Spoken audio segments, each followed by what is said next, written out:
তোমরা ভাবছো যে আমি এই রাস্তার ভিডিওটা কেন করছি, রাস্তাতে তো লোক যাচ্ছে। কারণ এইগুলো হচ্ছে আমাদের এখানকার গাজনের সন্ন্যাসী, তো ওরা এখন যাচ্ছে মল্লিক বাড়িতে ঠাকুর আনতে। তো সেই কারণে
আর এই দেখো সন্ন্যাসীগুলো কেন শুয়ে আছে বলো তো? এই সন্ন্যাসীদের গায়ের উপর দিয়ে হেঁটে ঠাকুর দেবে ওই মূল সন্ন্যাসীর হাতে, তাই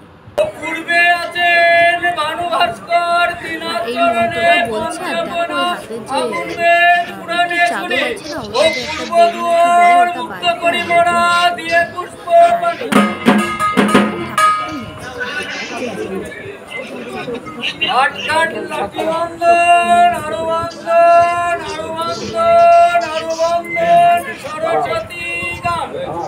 উত্তরে আছেন হিমালয় কেদার তিনাথ চরণে পঞ্চমেনা আগুন বেদ পুরাণে শুনি।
দেখো তারপরে চলে আসলাম গাজনে। আর গাজনের এখানে দেখো আগুন খেলা হচ্ছে, তো দেখতে তো বেশ ভালোই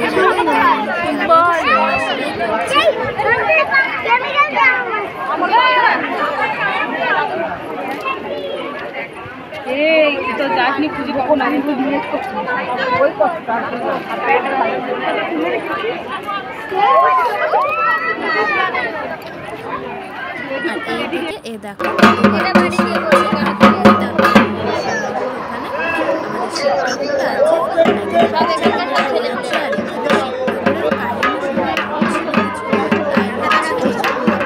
শুয়ে করছিল। তারপরে দেখো ওই গাজন থেকে এই গাজনে ঠাকুরটাকে নিয়ে আসছে। আর এই দেখো মূল সন্ন্যাসীর মাথায় ওই কি ওটা বলে, যাই হোক ওর উপরে ঠাকুরটা আছে। তো এই ঠাকুরটাকে নিয়ে গাজনের চারিদিক দিয়ে 7 বার ঘুরবে, তারপরে কিন্তু এই ঠাকুরটাকে গাজনের ভেতরে নিয়ে যাবে। আর এই দেখো এইরকম সয়েল হচ্ছিল, তো ঠাকুরটা পড়ে গেলে